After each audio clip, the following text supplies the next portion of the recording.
One of the challenges in supply chain is supply chain still requires precision. You still need to have a very precise answer if you're semiconductor manufacturing working on a supply plan. Wind, solar, even nuclear is getting a lot of attention around zero carbon energy sources. So that's the challenge that supply chains have ahead of them. We need to bring that to the next level.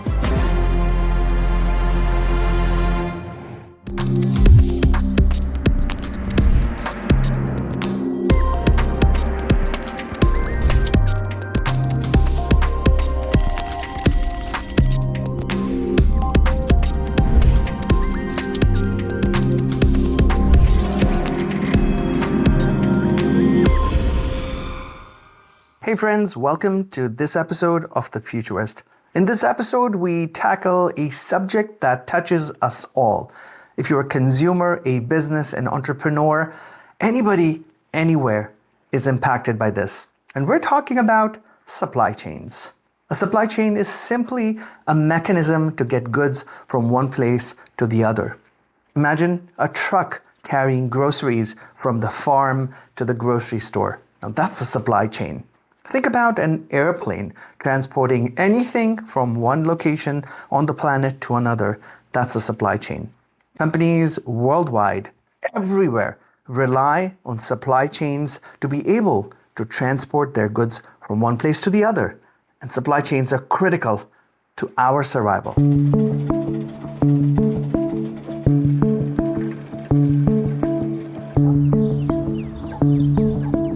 Supply chain works across different industries. I don't think our world would be what it is right now without supply chain. Help us understand what exactly is a supply chain. I bet you had your cup of coffee this morning, came in an Uber or drove in your car. Every one of those actions, and maybe hundreds in between, from the time you woke up till the time you're having this conversation, required material to be extracted from the earth, converted into a form where it could be used, brought to a place in a commercial location where it could be purchased, and then finally you consumed it. So from your grocery to your electronics to cars to furniture to toys, name it, and everything has a chain of events that takes place, a chain of manufacturing, a chain of handover of these goods and equipment that takes place from maybe the raw materials to the consumer, right? For our viewers to understand it. That is a supply chain. And anyone who lived through the pandemic and tried to get a home remodeling done or tried to order some furniture because they were spending all this time at home and wanted to actually feel better about being at home and not in the office, probably took longer than they anticipated and cost a little bit more. All of that was because each of those activities that needed to occur in a sequence occurred a bit slower and cost a little bit more because there was more friction. If you would open a bottle of Heineken 00 that is here behind me, and imagine of the journey that has been, that bottle has been on. It started a long time ago, right? In a glass factory where we make the bottles. It starts at a factory where we produce the labels of the Heineken brand. But of course, before that, all that design needs to be created, right? And then all of those materials are coming together at the right moment, at the same moment, when we are producing that specific SKU, which starts on Monday, 10:15, and then all those materials need to be ready and available in the right amounts to produce the amount of Heineken 00 glass that we plan to do in that specific moment. And once that is done, it needs to pass all the quality controls. It gets into a warehouse where it waits for a couple of days because we don't want to have too much stock. Once that order comes in from our customer here in Amsterdam, we collect all the orders, we bring it to a depot near Amsterdam for specific delivery in Amsterdam. Because we cannot drive with regular trucks in Amsterdam, we need to do that with electric trucks. Making beer is a very complex process. But getting that beer on time in a market and managing that complete supply chain to get your product on time is an even more complex process.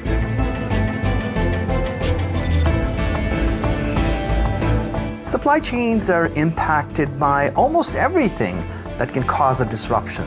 Strikes, the inavailability of fuel, the inavailability of labor and people who can bring these goods from one place to the other, loss of electricity, political turmoil, anything and everything can impact a supply chain.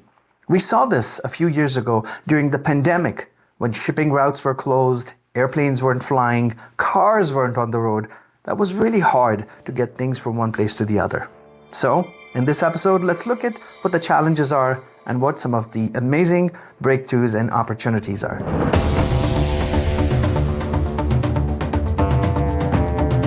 Supply chains have always operated at the edge of instability. So almost like a fighter pilot or a fighter plane that is designed to be at that envelope of instability from an aerodynamic perspective. In many ways, that's how supply chain always operated. Initially, that instability came from the demand side. You and I, over the last decade or two, got used to shopping online. We did much of our shopping from all of the popular marketplaces that are online rather than going to the store. And that created a certain amount of change in how supply chains had to operate because they had to deal with that demand uncertainty. And that caused a bit of disruption. But what really has changed over the last few decades, the last few years, is the changes that have occurred on the supply side. So you take the demand side instability, and you add to it the supply side instability, and all of a sudden you have a perfect storm. So that's the challenge that supply chains have ahead of them. And quite frankly, very few of them are well equipped to deal with both of these challenges coming together at the same time.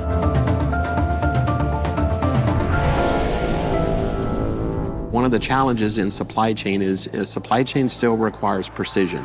You still need to have a very precise answer if you're semiconductor manufacturing working on a supply plan for a particular plant. And we know large language models, they don't do very well in math, and most importantly, they're not always precise on what they discover back. So we've taken a pragmatic approach on how to apply that technology where Blue Yonder still has these 20-year patented heuristic solvers that do provide that precision, and we layer that on with generative AI and predictive AI technologies that help to reduce the application of that. So if I have 100 million scenarios, I really only probably need to apply that heuristic solver on 40 million of the combinations, because they would be the only ones that would probably be the answer. The challenge for Heineken is actually not to do that in one opco or in two opcos, but to bring this to the scale of the company. And that brings a huge challenge, because therefore we need to standardize our processes, standardize our data, and able to make a good return on that huge investment that we make in technology.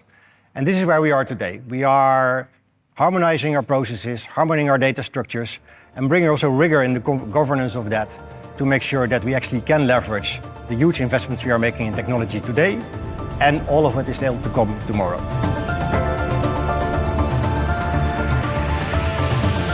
Supply chains have become critical to organizations that want to have sustainable operations. Now, sustainability carries a lot of different things within it. And we can be talking about making a zero carbon transition, or saving on how much fuel a company uses, or electrification. There are many different ways in which a company can be sustainable. Supply chains need to be sustainable for organizations to be able to squeeze maximum value from what they do. Let's look at how this is possible and what is happening in the world right now through technology and innovative approaches to make supply chains sustainable and to help organizations become more sustainable by operating supply chains that are efficient.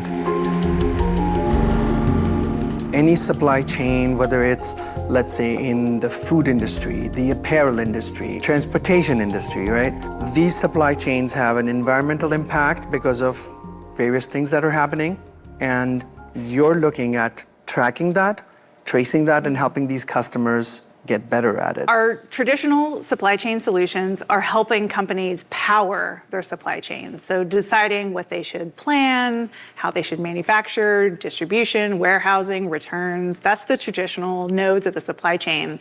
What we're doing now from a sustainability standpoint is folding in both the measurement and optimization of all of those points in the supply chain to reduce carbon emissions and waste. You can take all of the data and optimization and intelligence of the solution and not just report and look at data in hindsight of what happened to your supply chain and what was the footprint of it, but proactively how you can design your entire supply chain with carbon and waste in mind. We're talking about emissions and then waste management. Who is struggling more with this, and what are the challenges they're facing in terms of, is there a specific industry that's facing one of these particular challenges more than the other? Depending on the type of customer, the carbon emissions will be slightly different. So we know that 60% of global emissions are sitting in supply chains, but if you're a retail company, 90% or more of your supply chain or of your emissions are actually coming from your supply chain. It's not from your building operations or the efficiency of your store and the lighting and things that people traditionally think about. When you mentioned waste, and we're very much focused on waste avoidance and waste reduction,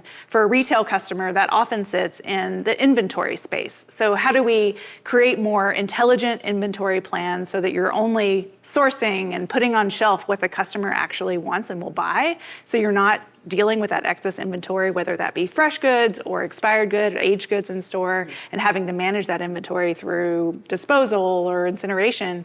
So we can actually help the retail customer avoid waste from the beginning just through better inventory management. One of the things I'm most excited about is that we are at an inflection point with our energy sources. So we're not completely dependent on fossil fuel-based sources that are responsible for carbon emissions, because wind, solar, even nuclear is getting a lot of attention around zero carbon energy sources that are produced very abundantly and in a decentralized way. There's two dimensions to sustainability efforts in the supply chain. One is simple visibility. Do our customers have the technologies available to them to truly see their carbon footprint, their food waste, et cetera? And we have, for the most part, invested heavily in the last release of our product portfolio to drive that visibility. So that's one dimension to it. The second is, how do I start making optimization decisions, factoring in sustainability efforts and goals and objectives? What we do see is a number of countries are starting to move where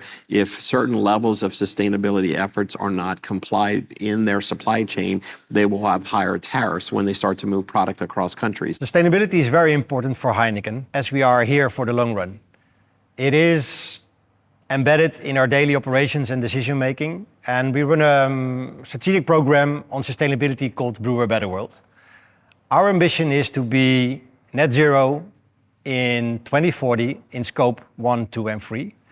And we've come a long way actually already in the past few years, where we have reduced the CO2 footprint of our scope 1 and 2 last year with 34% compared to 2018. It is a challenging journey, but we are in here and we are learning every day, and we are committed to deliver upon that ambition.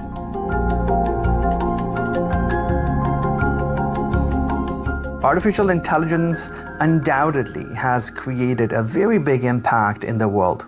Now today we're talking about agentic AI, generative AI, machine learning, algorithms. All these words are very common. And the reason for that is that AI has garnered a lot of interest. AI has a number of advantages that we were unable to have in the past. Through automation, by its ability to look at a lot of data and to crunch information really, really fast, it's really helping move the needle in the right direction.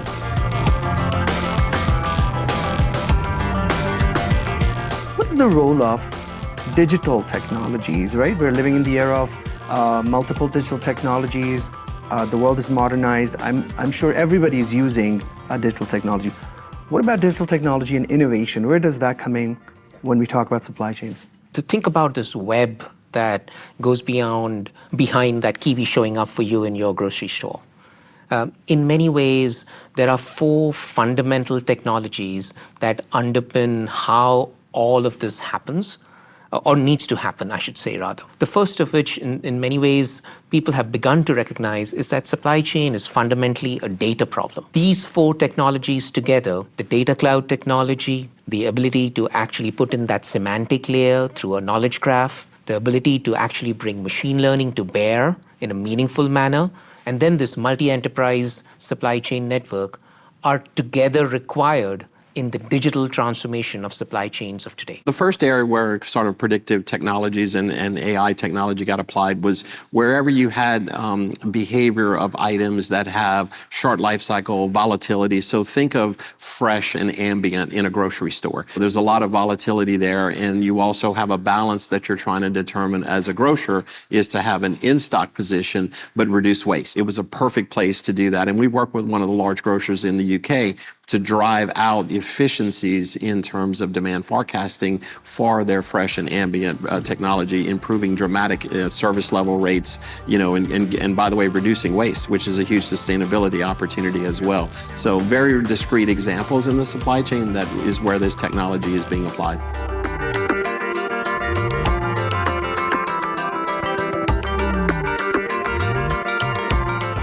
If you look at it, we go back, say, 40 years or 50 years, right? Right at the emergence where computers began to be used in any industry, right? I think went through a phase of general productivity back in the day. Then we had the internet, and now people started sharing information with each other. Now on top of that, we have machine learning that studies all the data and does many, many things to it.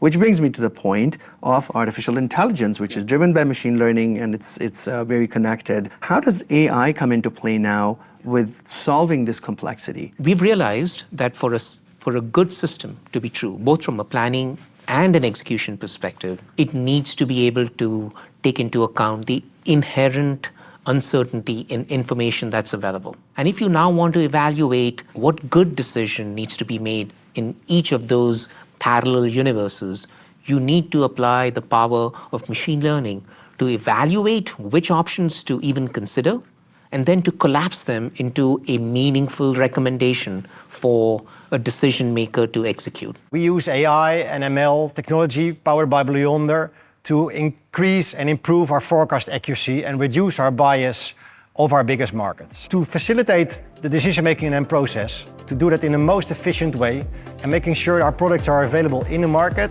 is something that we empower with very advanced technology today.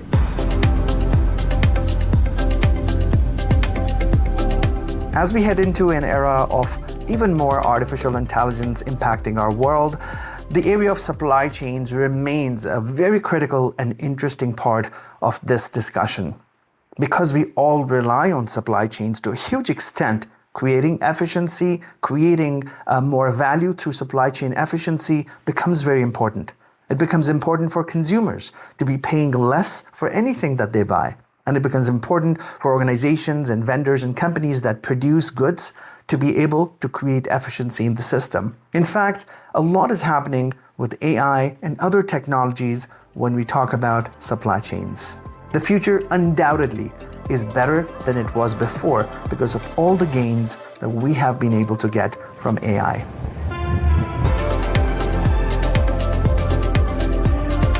What's interesting about supply chain, it's still very bespoke, very siloed in relation. And of all industries, right, you would think that that would be the one where it's consolidated with a single view of demand or a single view of inventory or raw material. But ironically, it's not. And so data and the acquisition of data and the management of data is a critical requirement, most importantly, to feed AI. And so when you think of artificial intelligence, you think of there's machine learning aspects, generative AI, which is the up and coming, with large language models. So what has fundamentally shifted is the access to data and the technology that can actually be utilizing that data to provide an enormous amount of accuracy and information that we never had before. In May of this year, I got up in front of our user conference and said we were really proud because we had doubled the number of predictions we'd made over the prior year. We were doing 10 billion predictions a day using machine learning techniques that, frankly, a number of retailers rely on us each and every day to make decisions about how products are going to move into their stores. A few months later, literally 3 to 4 months later, I was surprised to learn that the number of these predictions have doubled already. So now we are making over 20 billion predictions and counting, because this was a couple of months old, each and every day. And this just goes to show you the power of how companies throughout the world are leveraging the information that they probably have always had to make better predictions about how things are going to behave in their own world? Well, one of the things I'm excited about is that we know that value chains are a huge source of carbon emissions and waste, but it's not just that it's a problem, it's a very addressable problem. By analysis, about 40% of those carbon emissions and waste can be solved through cost-effective, readily available technology today.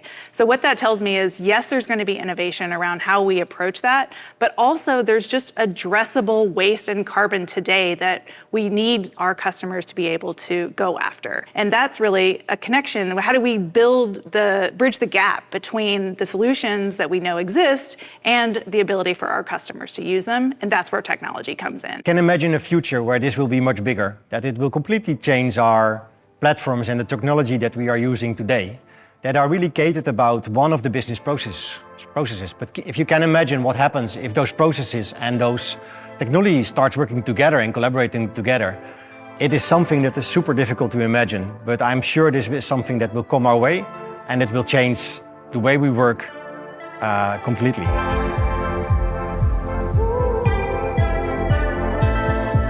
As we looked in this episode, supply chains form a critical part of our world, our planet. Today we're battling a number of challenges, from a population that needs to be fed to a growing population that can be 9 billion people in the next few decades. We're also looking at being able to extract maximum value from what we do in business, from creating equipment and goods, from farming and healthcare, to bringing these things and services to consumers. Supply chains have been working for ages the way they are, but now is a very transformative part of this equation. I really believe the future of supply chains is about more efficiency, more sustainability, and being able to create more value for everybody involved in the entire supply chain. With that, keep an eye out for supply chain information, supply chain breakthroughs, and what is happening in our world in different places, in different ways.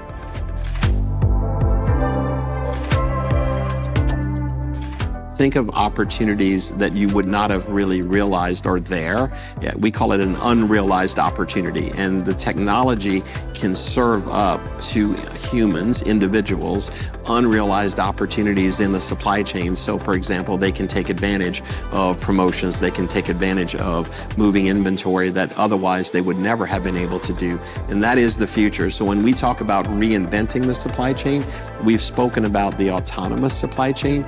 They're self-healing, self-curing. They basically are automatically handling disruption as it happens. That is 100% how supply chains will be run in the next decade. There's no doubt in my mind. So supply chain is a key function in Heineken, right? That brings a lot of business together and a lot of people together. In order to be future fit, we need to bring that to the next level.